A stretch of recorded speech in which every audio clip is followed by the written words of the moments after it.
Hello, my name is Caleb Smith with the Rocket Miner newspaper, here with an update for November 25th, 2020. Today, the school districts in Sweetwater County, along with Sweetwater County Health, issued a joint press release encouraging people to have a safe, responsible Thanksgiving holiday, noting that that's the best possible way to limit the impact of the coronavirus, keep schools open as the school year continues, and reduce the stress on our local medical care facilities.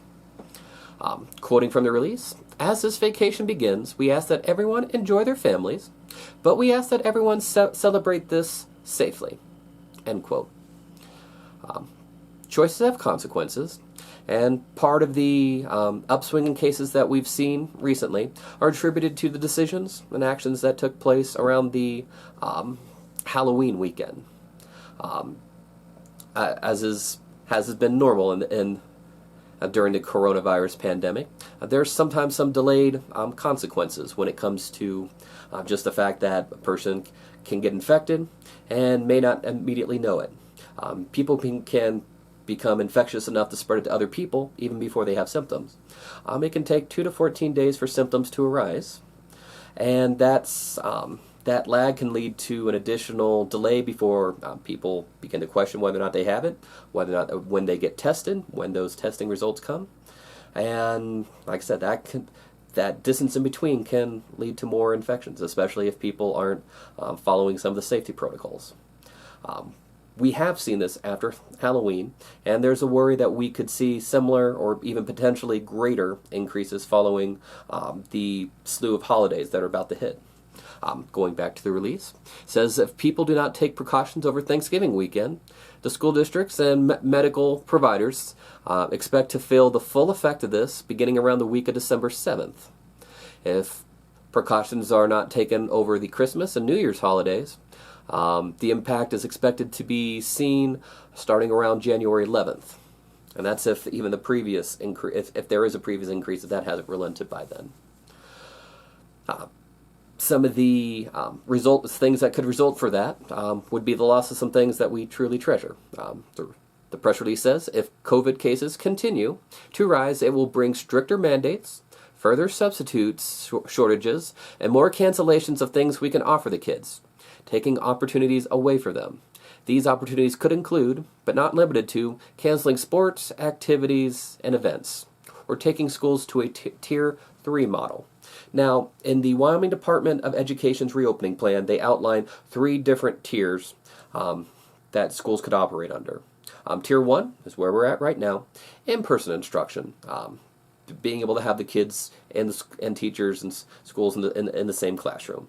And from what I'm hearing from the people, families that I interact with, and that's students, parents, teachers, administrators, bus drivers, that's the preferred bit. They find that interaction the most rewarding, the easiest connect to help people continue their education. On the opposite end of that, as referenced in the press release, is Tier 3. That's all virtual, all online. And in between, there's a Tier 2, which is a hybrid model, which could be partially online, partially virtual. That could be like individual schools potentially just being virtual, or grades, or there's a sliding scale in there. And it's one of those things where some of the factors that could lead to that, all virtual school, include widespread staff shortages, school spread, and or the hospital becoming overloaded. And presently, our health providers, Castle Rock, Memorial Hospital, Sweetwater County, other regional places, they're feeling the strain. Quoting from the release, "Our hospital is currently feeling the impact of being short-staffed due to COVID-19, which could limit the amount of cases the amount of care that can be provided. It is becoming increasingly difficult to get patients in need to Utah as they are at capacity." And I know that this isn't necessarily just COVID care. There could be other cases, other specialists that people need to, that right now, hospitals in Utah, Colorado, they're filling up, as are the beds in our local places. And like I said, that has a cumulative effect on individuals and the community. But there are some ways forward.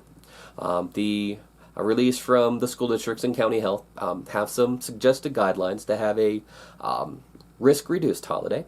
And because we can't reduce all of it, but just some of the things that extra steps people can take to better safeguard themselves, their loved ones, those around them, include washing your hands frequently, maintaining 6 feet of distance between people of different households, seating people of the same household together, and separating tables 6 feet apart for Thanksgiving dinner, wearing masks when you are within 6 feet and able. And they also say, remember that the protection of the face mask is lost when it comes off. It's like a seatbelt. If it's not worn properly, if it's not on, it doesn't help you should you face unexpected trouble. And extending that metaphor, you may not necessarily see the trouble coming in time to be able to put it on. Other steps include keeping gatherings small and maintaining awareness that loud talking and singing increases spread possibility. And the idea is that we're in this together, and that's kind of the note that the press release ends on, which I will now conclude with. Please help us keep schools open and our hospital staffed and not overwhelmed to provide proper care. We want to keep schools open and the hospitals in a state that they are not overwhelmed. Please assist us with this. And then the very final line is, Happy Thanksgiving to you and your families. And like I said, that's the message from Sweetwater County School District number 1 and 2 in Sweetwater County Public Health. And I would just add my well wishes for your Thanksgiving holiday as well. From me, those of us at the Rocket Miner, we want you to have a good day and a safe tomorrow. Bye.